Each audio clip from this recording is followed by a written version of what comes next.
Compañera presidenta de la mesa directiva, compañeras integrantes de la misma, compañeras y compañeros diputados, al pueblo de Chiapas, a quienes nos siguen por las diferentes plataformas digitales a través de el canal del Congreso, amigas y amigos de los medios de comunicación. Buenas tardes para todas y para todos. En México, la lucha por los derechos laborales tuvo un papel definitivo en la Revolución Mexicana. Y es por ese motivo, que en la Constitución de 1917 se incorporan importantes avances en materia de derechos para las y los trabajadores. En recuerdo a las jornadas de mayo para los trabajadores en todo el mundo, quiero referirme a algunas líneas tomadas del mensaje del señor presidente de México, el licenciado Andrés Manuel López Obrador, respecto del escenario laboral en nuestro país en estos casi 6 años de trabajo del jefe del Ejecutivo. La población económicamente activa en el país es hoy de 63 millones de personas, es decir, hay 722,000 mexicanos ocupados más que en el cuarto trimestre de 2023.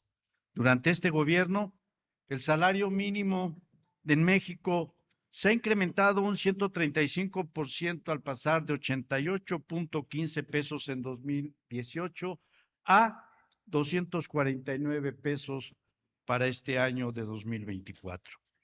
Esta alza salarial equivale a 7,500 pesos mensuales. Con los aumentos salariales no pasó nada de lo que decían. No hubo inflación y hoy México recibe más inversión extranjera que nunca. A la par, ha disminuido la pobreza y la desigualdad. México tiene hoy estabilidad económica y política. Hay inversión y desarrollo con bienestar. La cuarta transformación significa siempre mejores salarios y un México con prosperidad más compartida. El presidente López Obrador ha firmado, como ustedes lo saben, el decreto para crear el Fondo de Pensiones para el Bienestar, mecanismo histórico de justicia laboral que garantizará a trabajadoras y trabajadores incorporados al Instituto Mexicano del Seguro Social y al Instituto de Seguridad y Servicios Sociales de los Trabajadores del Estado el 100% del último salario al pensionarse.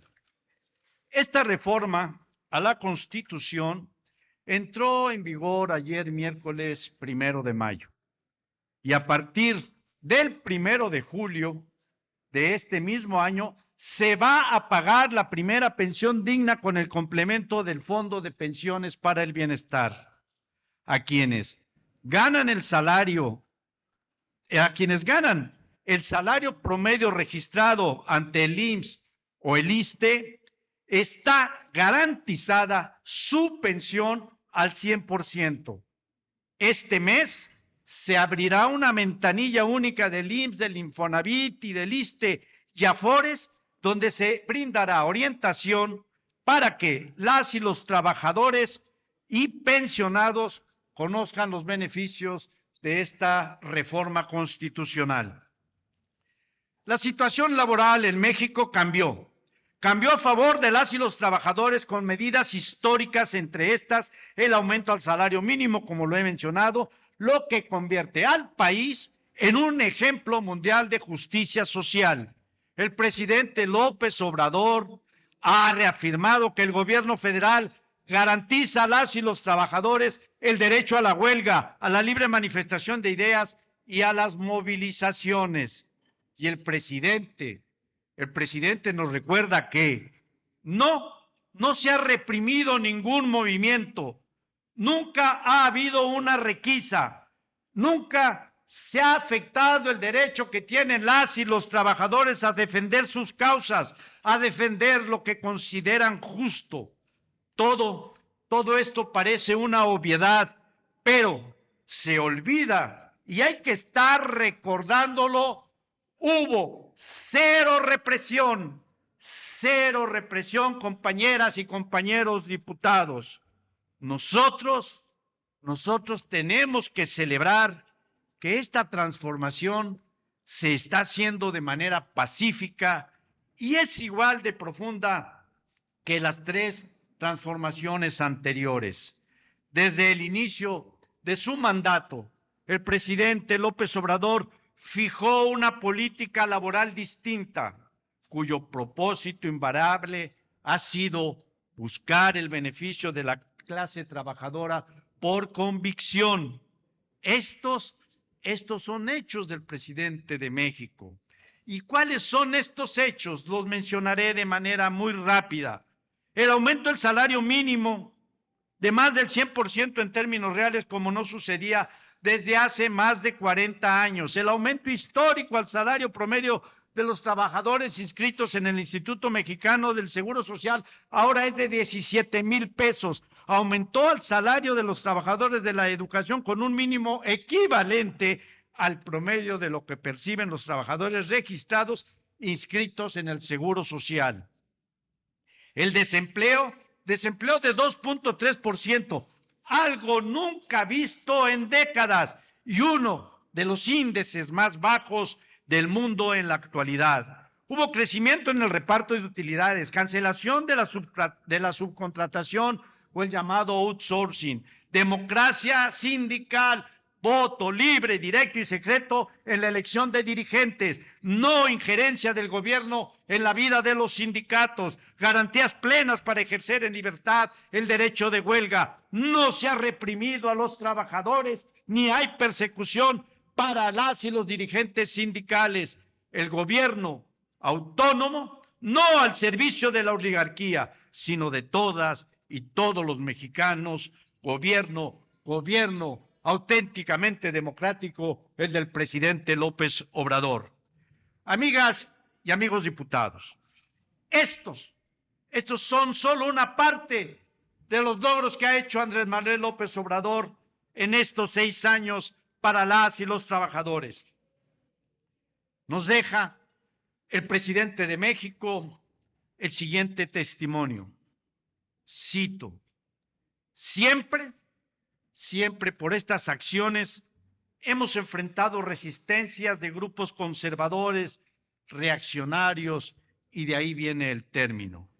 Los que son partidarios del conservadurismo, cuando hay acciones transformadoras, pues reaccionan y por eso se les conoce como reaccionarios, porque ellos son partidarios de que se mantenga el statu quo, que no cambien las reglas, que se mantengan los fueros, que se mantengan los privilegios. Entonces, dice el presidente López Obrador, hemos enfrentado resistencias de grupos conservadores que en sentido estricto, también hay que decirlo, no son precisamente todos empresarios, sino traficantes de influencia y especuladores financieros acostumbrados a medrar. Dice el presidente López Obrador, sin embargo, hemos podido salir adelante con la mayoría de nuestro pueblo y así continuaremos hasta el final de nuestro mandato. Dice López Obrador, esa es una elección porque no se puede transformar una realidad de injusticias, de opresión, sin el respaldo del pueblo. Y para contar con ese apoyo del pueblo, se necesita poner en el centro las demandas de las mayorías, porque de esa forma siempre se va a contar con el apoyo de las mayorías, sobre todo con el apoyo de los pobres. Concluyo con lo que expresa el presidente López Obrador. Y hay algo que debe saberse. Los pobres no traicionan, Los pobres son leales. No se puede estar pensando en una transformación que va a ser apoyada por las élites. Eso es una contradicción. Eso es muy difícil de lograr. Termina las citas del presidente de México, Andrés Manuel López Obrador. Compañeras y compañeros diputados, no hay duda, el presidente de México, Andrés Manuel López Obrador, deja extraordinarios beneficios a la clase trabajadora. Sí, todavía tenemos desigualdades y carencias que no se borran en 6 años. Y esto nos obliga a todas y a todos los mexicanos a continuar. Y yo no tengo duda, va a continuar esta transformación con la construcción del segundo piso de la cuarta transformación. Es cuanto, presidenta. Gracias.